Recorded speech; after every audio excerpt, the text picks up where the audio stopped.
સર્વોત્તમ સ્તોત્ર શ્રી ગુંસાઈજીએ પ્રગટ કરેલ છે, જેમાં શ્રી મહાપ્રભુજી વલ્લભાચાર્યજીના 108 નામ પ્રગટ કરેલ છે. તે સર્વોત્તમ સ્તોત્રનો પાઠ જે કોઈ પણ વૈષ્ણવ કરે છે તેના ભક્તિ માર્ગના આડે આવતો મોટામાં મોટો પણ પ્રતિબંધ હશે તો તેનો નાશ થશે અને શ્રી કૃષ્ણ અધરામૃત નિસંશય નિશ્ચય પ્રાપ્ત થશે. આજે જે નામ છે એ છે પ્રિય વ્રજ સ્થિતિ.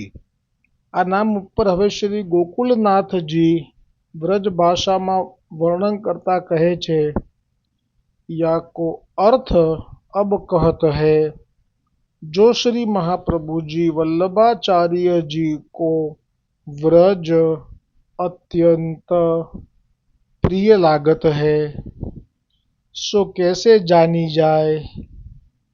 सो कहत है, जो श्री महाप्रभु जी वल्लभाचार्य जी को व्रज अत्यंत प्रियतम है, ताहि श्री महाप्रभु जी वल्लभाचार्य जी श्री ब्रज में स्थिति होई विराजे है, तहाँ निवास किए है.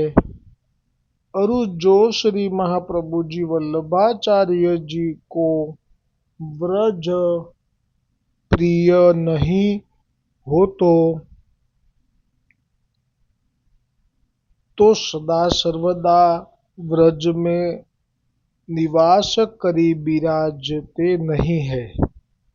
तहाँ यह दृष्टांत कहत है, जो जाको जो वस्तु अत्यंत प्रिय होत है, ता वस्तु को वह क्षण एक छोड़त नहीं है. क्यों? जो वा वस्तु के देखे बिना क्षण एक वासो रहो जात नहीं है. जैसे ही श्री महाप्रभु जी वल्लभाचार्य जी को व्रज देश अत्यंत प्रिय है, ताते श्री महाप्रभु जी वल्लभाचार्य जी कबहू व्रज देश को छोड़त नहीं है. ताते श्री महाप्रभु जी वल्लभाचार्य जी को ब्रज बिना क्षण एक रहो जात नहीं है. ताते व्रज समान और कछु श्री महाप्रभु जी वल्लभाचार्य जी को प्रिय नहीं है. હવે આજે આગળ છે ટીકાનું વર્ણન. એ પહેલાં મને એક પ્રસંગ જે મારી પાસે છે એ અત્યારે એનું વર્ણન કરી લેવું બહુ જરૂરી છે, કેમ કે આજે ગોકુલનાથજી કહે છે એ મહાપ્રભુજી વલ્લભાચાર્યજીના હૃદયનો ભાવ ગુંસાઈજીની કૃપાથી કહે છે. અને આ ભાવ એમાં વચ્ચે કોઈક એવી શંકા કરે કે તો પછી મહાપ્રભુજી વલ્લભાચાર્યજી અડેલમાં કેમ બિરાજતા હતા. તો આવો જ પ્રશ્ન ચૈતન્ય મહાપ્રભુનું મિલન થયું મહાપ્રભુજી વલ્લભાચાર્યજી સાથે જ્યારે અડેલમાં 2 વખત થયું છે. એક વખત વ્રજમાં થયું છે, એક વખત અડેલમાં થયું છે.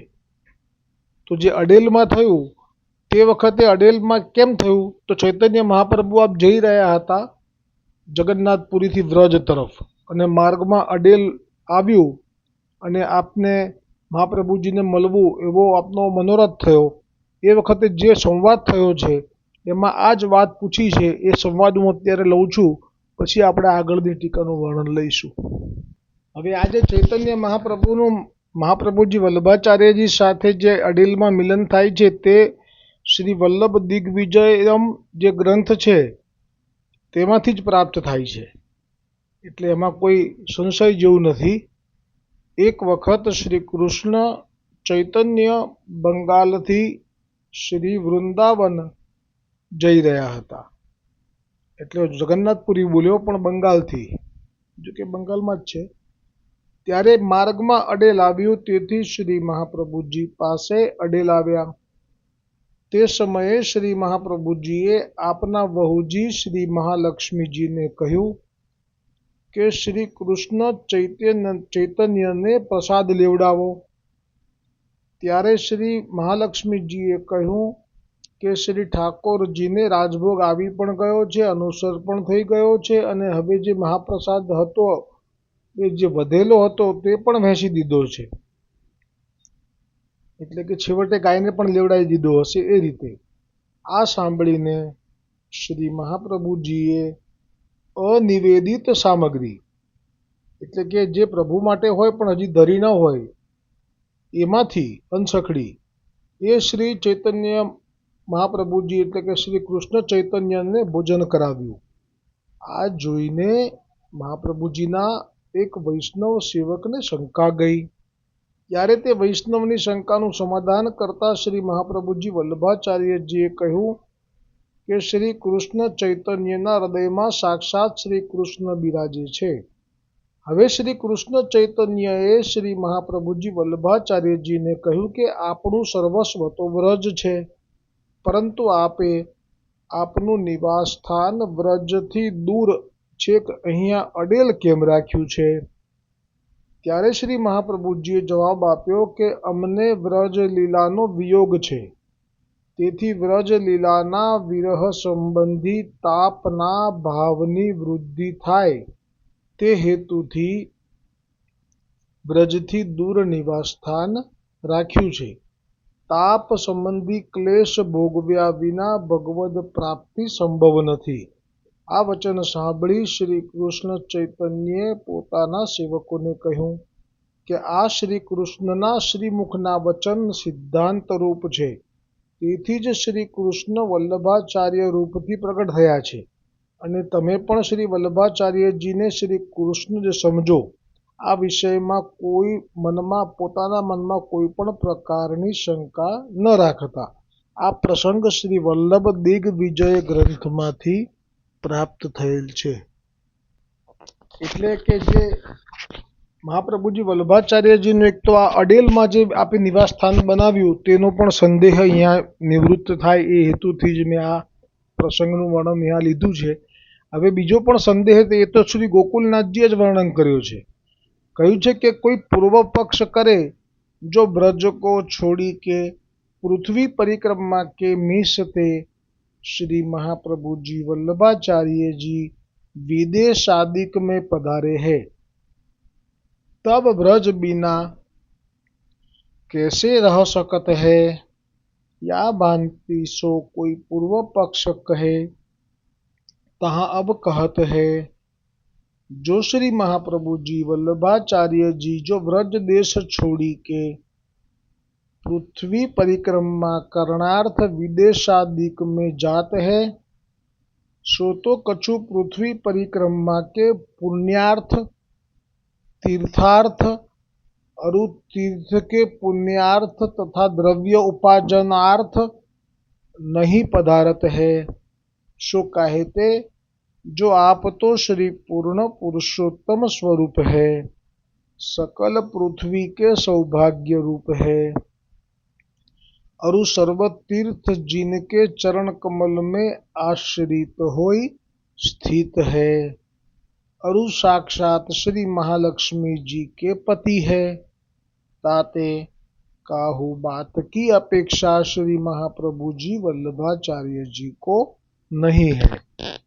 वहाँ अब कहते हैं जो अपेक्षा नहीं है तो परम प्रिय सर्वोपरि उत्तम उत्तम व्रज छाड़ी के विदेश पधारत है, सो बिना प्रयोजन पधारे नहीं।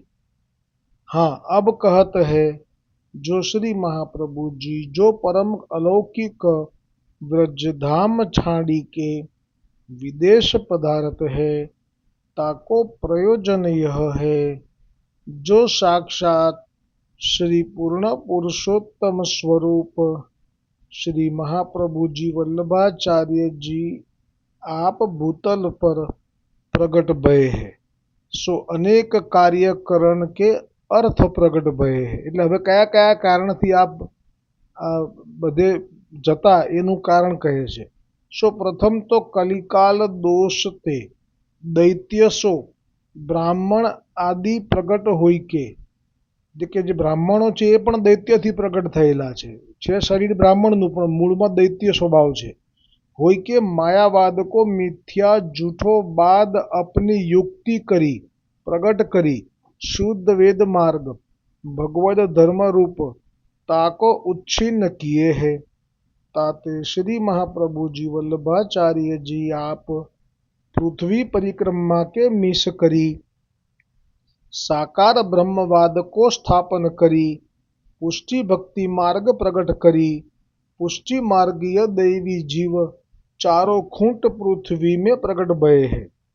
ચારો ખૂંટ એટલે ચારે દિશામાં દૈવી જીવો પ્રગટ થયા છે।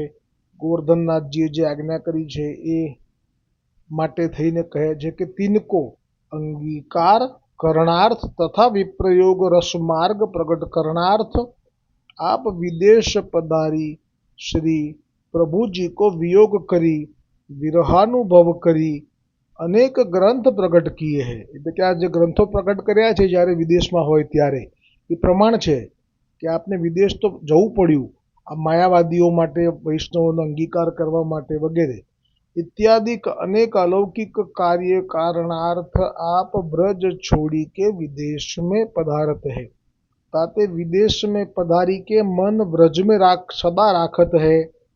ताते श्री महाप्रभु जी को ब्रज अत्यंत प्रिय है। ताहिते सर्वात्म भाव करी के सदा सर्वदा आप ब्रज ही में स्थित होय विराजत है। अन्य भूमि में कहूँ स्थित होय नहीं विराजत है। ताते श्री गुसाई जी कहते हैं श्री प्रिय ब्रज स्थिति है। यह नाम श्री महाप्रभु जी वल्लभाचार्य जी को कहे है। तहाँ कोई यह पूर्व पक्ष करे परंतु ब्रज में कौन प्रयोजनार्थ आप सदा वास करत है या प्रकार से कोई संदेह करे तहाँ यह संदेह दूर करवे के अर्थ श्री गुसाई जी श्री महाप्रभु जी वल्लभाचार्य जी को नाम कहत है जो पुष्टि लीला करता है। હવે આ પુષ્ટિ લીલા કરતા કયા ભાવ સાથે વ્રજમાં આ બિરાજે છે એવો કોઈનો સંદેહ હોય તો આ નામ ગુસાઈજીએ પ્રગટ કર્યું છે મહાપ્રભુજી વલ્લભાચાર્યજીનું પુષ્ટિ લીલા કરતા ને આ નામનો ભાવ એ ગોકુલનાથજી 79મું નામ છે। એ ભાવ આવતીકાલે શ્રી ગોકુલનાથજી રચિત વ્રજ ભાષામાં ટીકા આવશે ત્યારે આવશે। બોલો શ્રી ગોવર્ધનનાથ की जय हो। श्री गुसाई जी वल्लभाधीश की जय हो। श्री गुसाई जी परम दयाल की जय हो। श्री गोकुलनाथ की जय हो।